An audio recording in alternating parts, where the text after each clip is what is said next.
Hi, here we are. I hope you are enjoying your quarantine, that you haven't driven yourself or anybody else crazy yet. I'm home too. We're not working from school at all either. So this is the first of what could be many online lessons for you. And we're going to actually be wrapping up this section on quadratic functions here. So you're just going to see one for the next several days until we wrap up, but we'll just see how this goes. It'll be an interesting adventure, and we will make the most of it. So what I'd like you to do is make sure you have your books handy. We're actually going to use your book today, and if you don't have it handy, just pause this recording, go get it, and then you can start back up again. We're going to be on page 336 in section 8.4, which the book calls it modeling with quadratic functions, but I think of it as applications. And what I want to do is I'm going to walk you through these two examples right here, and we're just going to do stuff right from the book. I won't do that all the time, but this is one that we would have done even in class as well, because I think the examples are good, but it can be a little bit tricky to figure out what they're talking about. So I'm going to switch back and forth here between screens. So you should now see the problem I'm talking about. It's the quadratic function problem. And don't mind me, I'm looking at a second screen here. That's why I'm looking off to the side. This one about a swimming pool. And I'm just going to read through that. So I'm going to leave that up there for a minute while I read out of the book, and then we'll switch back to the whiteboard. So we have this company offering a rectangular pool. And Carolina wants a 15-foot wide pool with a deck. So this gets a little bit tricky now. We want to try to figure out what the function is that describes her, not just the size of her pool, but the deck also. The 15-foot, don't worry about that yet. Okay, we'll worry about that in a second.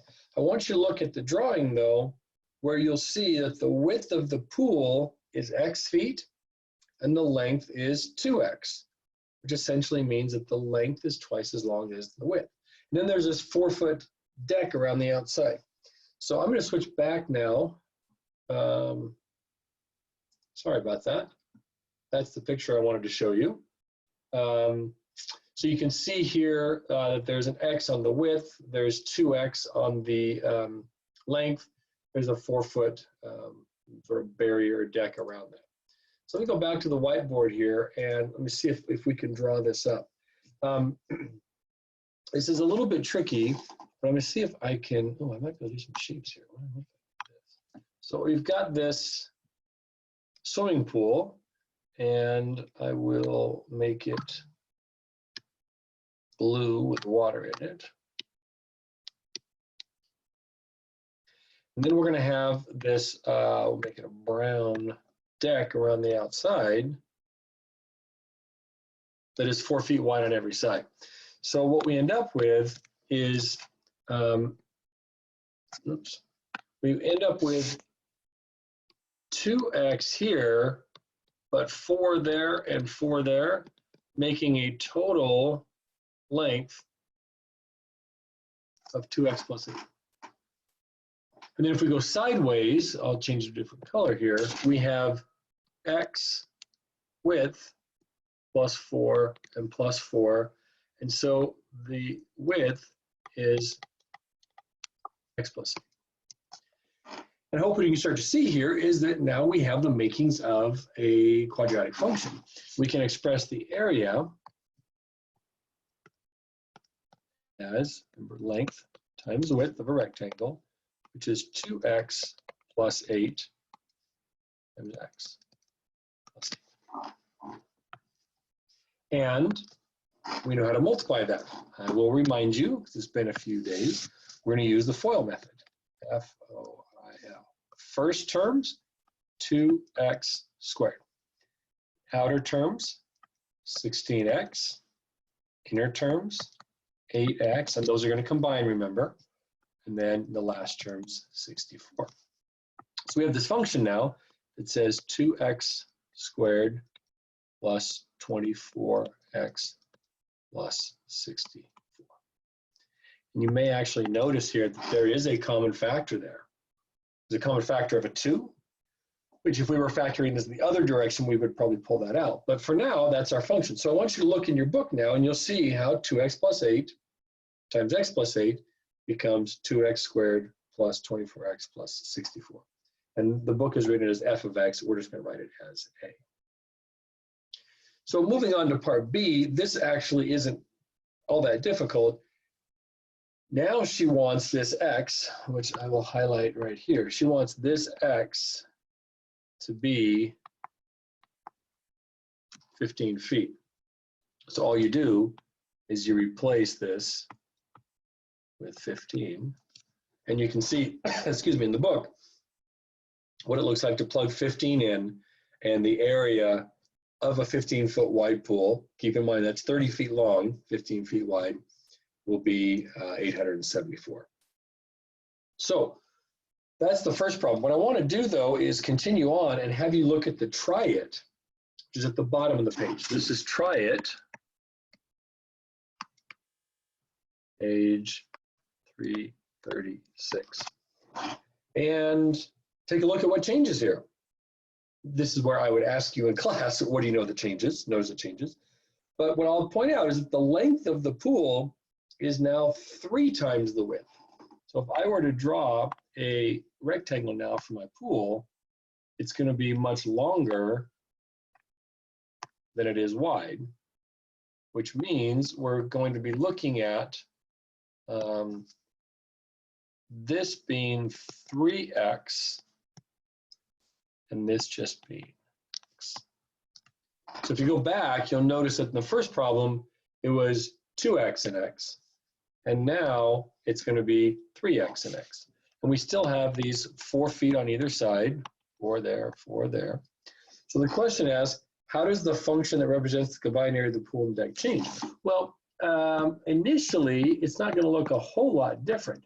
Instead of 2x plus 8, though, I'll have 3x plus 8. And then, of course, x plus 8. But what you'll probably notice here is that the result of this is going to look a little bit different. Now when we use FOIL, here, we get 3x squared, that's a little bit different, plus 24x, plus 8 more x, oops, let's go there,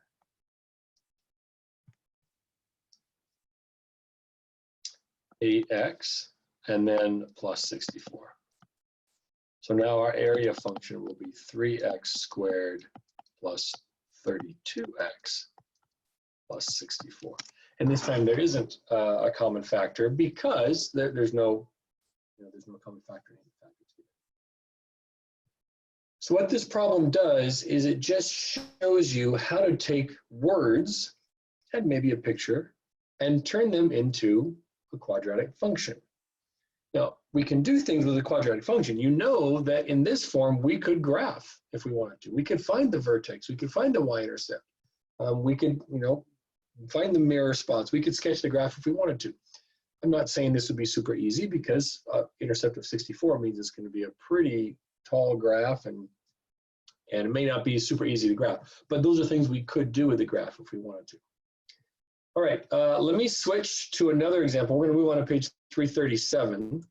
Let me go back and share this. I hope we're sharing it, yeah. And here is the second problem we're going to take a look at. So you have a diver jumping off a high dive. And I'd like to think that that's probably something that all of us can kind of relate to in picture, but in the context of an algebra problem, that might not be terribly obvious.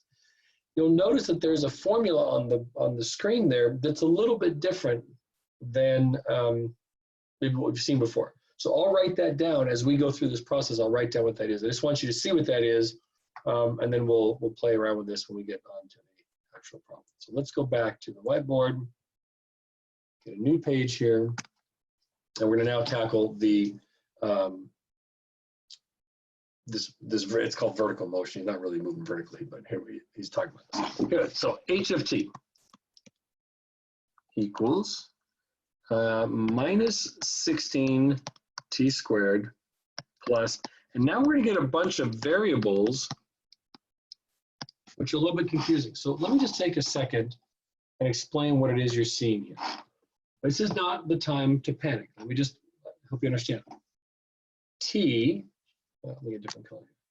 T is the time the diver's in the air. H, so the T is, all right, this time. H is height. And what you'll see is that when we do H as a function of T, it means the height at a certain time, whatever time that is. Those are both variables that are going to change throughout the problem. This is H sub 0, this initial. If you're in physical science, and not all of you are, I know that, but from physical science, you might remember we had these initial conditions like initial velocity or initial position. That's what that 0 means. And then this right here means initial velocity. Must write better. So in any problem, we're going to be given this number and this number. And we just have to work with H and T as being variables. So let's go through part A. The diver jumps off a high platform. You can look in the picture, he starts at 30 feet high. So that tells us that this right here is 30 feet. That's like a 10-meter board. Super scary for me, but whatever. And he also starts with an initial vertical velocity of 16 feet per second. I want you to look at something before we go much further. I'm going to go back and put this on the screen so you can see it. And I'm sure if you have your books, that's fine too. Notice when you look at the parabola here, it's upside down. It opens downward, which means that it's going to have a vertex at the top, but it's going to be opening in the negative direction. That shouldn't surprise you. Let me go back. Because of this. There's a minus sign in front. That's our A, right? It's going to be really tall, right? See that 16? But it's going to be negative as well. So the function kind of matches the picture we have. And now we can write the official function h of t equals negative 16 t squared plus 16t. That's just a coincidence that came out that way. That's 30. That is our function. Now, this is where it gets really dicey. Look at part B. Part B asks you to get into a little bit of, well, see that t equals minus b over 2a? That looks like a vertex to me. So we have this diver that starts here, goes up, hits his peak, and then he goes down to the water. And what we're being asked to find is how high above the diving board does he get? Well, if you look at it, that's just the vertex right there, right? And right there, that's the vertex. So we should be able to find that vertex, both x and y, by using what we learned from the standard form. That's x equals negative b over 2a. But the problem is there's no x's in this problem. Our x is now t. That's why it says t equals negative b over 2a. So let's figure out what that is. B is 16, but the opposite of 16 is minus 16. 2a looks like that. Actually, we'll do something wild here. Those cancel out. We get 1/2. So what does that mean? It means that when the time equals a 1/2 second, literally 1/2 second after he leaves the diving board, he's going to be at his peak, his vertex. So the coordinates of the vertex is our 1/2 something. And I hope you remember how we find that something. We take the 1/2 and we put it back in to our equation. So we're going to say, what is h of 1/2? Watch. I'll do it for you. Don't worry. Minus 16 times 1/2 squared. A little scary, I got you, don't worry about it. Plus 16 times 1/2 plus 30. Okay, what's this going to look like? Well, 1/2 times 1/2 is 1/4. Try to see if there's a way that I can move this screen. I don't think I can. Hang on, just one second. No, can't do it. All right. So minus 16 times 1/4 plus, now half of 16 is 8 and 30. So what is 1/4 of 16? Well, that's just 4, minus 4 though. So we have minus 4 plus 38 equals 34. So his coordinates right at this vertex here are 1/2 times 34 feet height. But the question didn't ask how high he gets, it asked how many feet above the platform. The platform is at 30 feet. So the answer is 4 feet. His peak up here is 4 feet above the platform. That's some work. Look at that board. That's a lot of work right there. But that's how we do it. So what I wanted you to do, I want you to try it one more with me. Let's look at the try it at the bottom of the page. It says try it. Oops.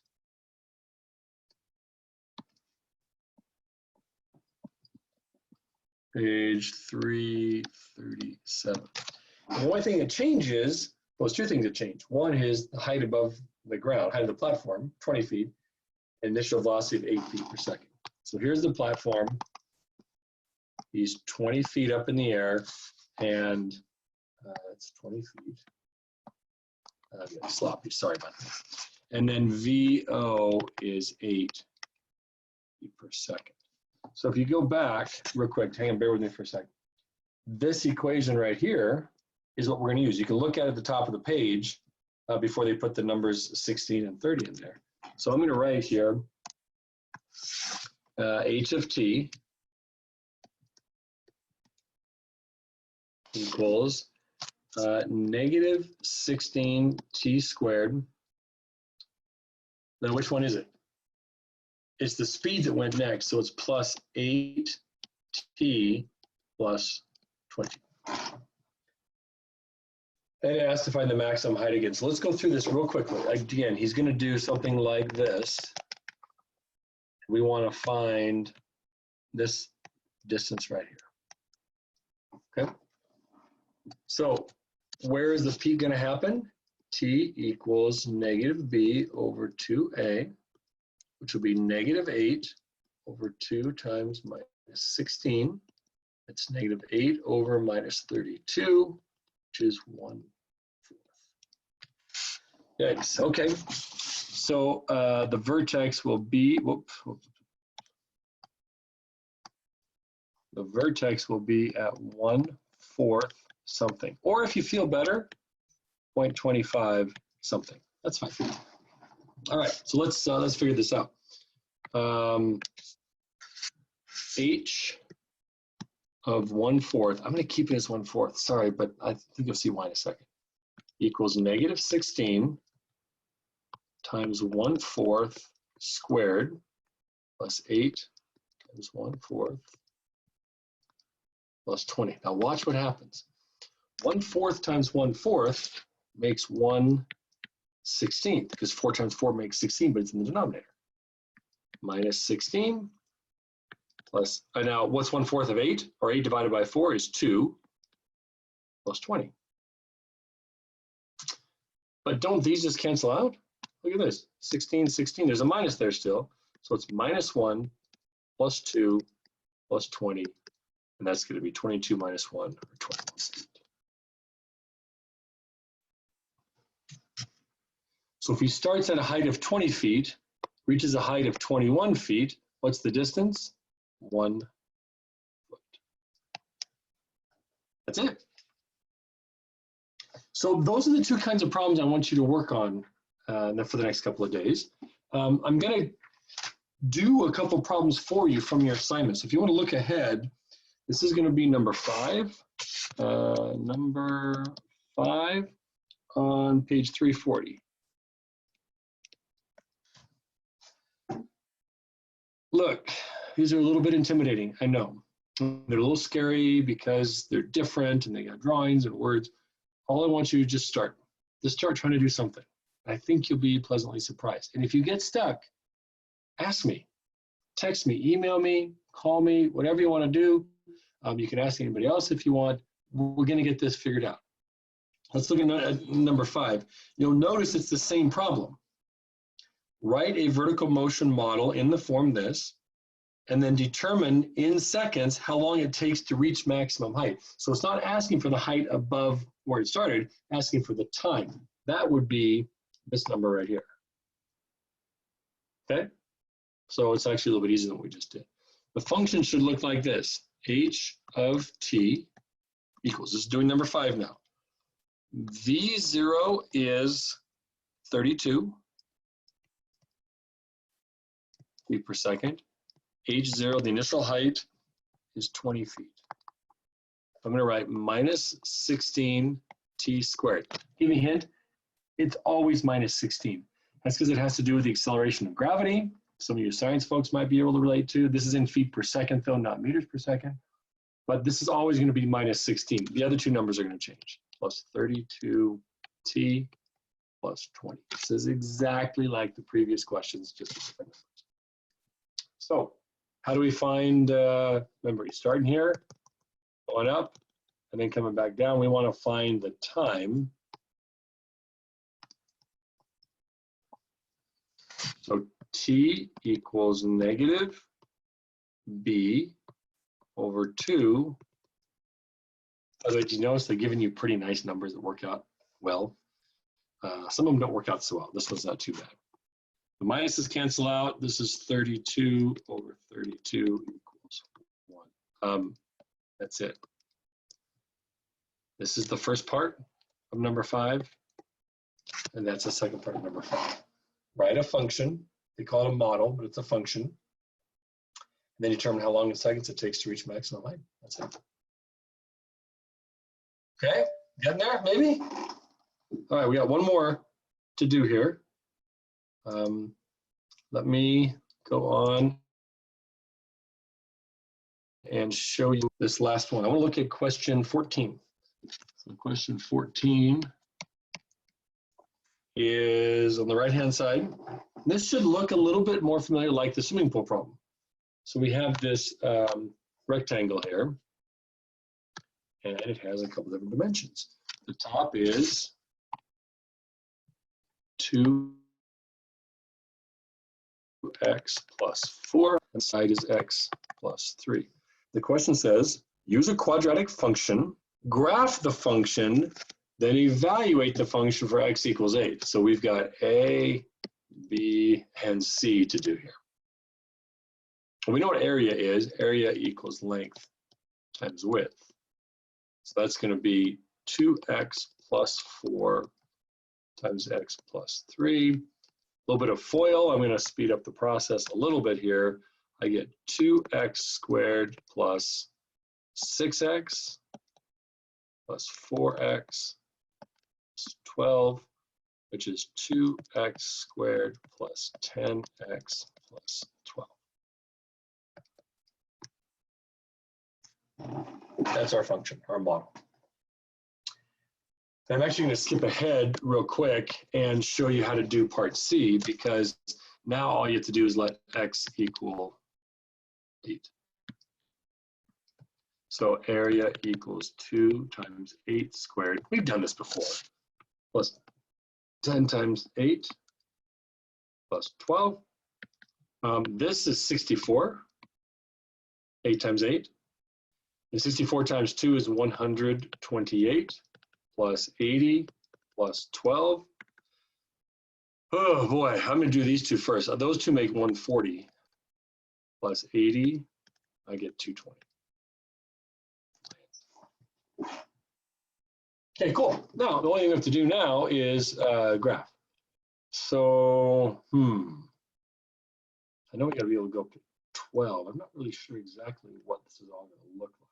So let me just, oops.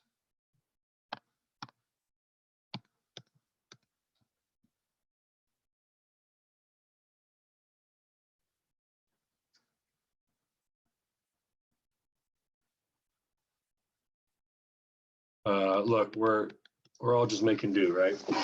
So my graphs aren't going to be perfect. You just do it on paper. Your graphs aren't going to be perfect either. If you have access to graph paper, that's great, but I'm not going to be really stressed about graph paper. Okay, so I think I can find the vertex by using x equals negative b over 2a. Oh, wait a minute. Before that, I can go put my intercept in. 1, 2, 3, 4, 5, 6, 7, 8, 9, 10, 11, 12. Put my intercept right there. Cool. And I know that the graph is going to open up. So the vertex should be somewhere down below here. Let's see what negative b over 2a looks like. That's negative 10 over 2 times 2, negative 10 over 4. That's going to be minus 2.5. I just kind of did the calculation. You can put it in your calculator if you want. We're going to go to 2.5 because I'm going to want to make a dashed line here that goes right down through 2.5. So now I just got to figure out what y is when x is 2.5. So, we'll call it area. So area is going to equal, remember how we found what the area was when x was 8? We'll do the same thing for 2.5. That's 2 times 2.5 squared plus 10 times 2.5 plus 12. You have a calculator, you can use your cell phone. Hey, nobody's going to get you in trouble for using your cell phone now. You can just go to town on that. This right here is going to be 6.25. If I multiply it by 2, it's 12.5. Plus 10 times 2.5 is 25. That's 12. Something is really, really wrong here. Do you know what's wrong? What's wrong is this bad boy right there. It's minus 2.5. So when I go to minus 2.5, first of all, I have got to fix this because it's not at plus 2.5. The axis of symmetry is at minus 2.5. When I square minus 2.5, I still get plus 6, so I still get that. One thing that's going to change here is this little guy right here is going to switch to a minus because that's minus 2.5 times 10. And now we end up with 12 and 12 makes 24.5 minus 25 equals minus 0.5. So that puts my vertex right down here at minus 0.5. So I go 2.5 over here, 2.5 over there, and here is the graph as we have seen before. Pretty tall, very poorly drawn. I get that. That's okay. I'll just say I'm doing this to make you feel better, but I'm really just doing it because I'm not a very good drawer on a computer screen. But so let's just kind of review this problem. Writing the function from this should have been pretty reasonable. All of this is, I think, pretty reasonable. Plugging in x equals 8, okay, we can do that. This part over here is the tough part. The whole graphing piece is pretty challenging. Partly because the function's challenging, partly because I made a mistake and put I went plus when it should have been minus, and partly because you got some decimals in there. So there's a whole bunch of factors that make graphing a little bit more complicated. But in the end, you're kind of experienced at graphing now, and that's what you get to do is, excuse me, put this into practice. So with that, I will bid you a fond adieu. That's French for see you later. You're not going to see me again for a little bit because you get a couple days of review on this. And of course, you'll be able to go back and link back to this if you want. I can't guarantee that every problem you do over the next 3 days will look exactly like a rectangle or vertical velocity, but I'm hoping that you can put together a quadratic function from the problems you're given, and then work to find vertex and so on. If you have questions, you just shoot me an email, send me a text, ask, okay? Your assignments are posted in the calendar. You've got them on the sheet. Happy quarantine. I hope I see you again soon. I think it's going to be a while, but be safe, stay inside. Catch you next time.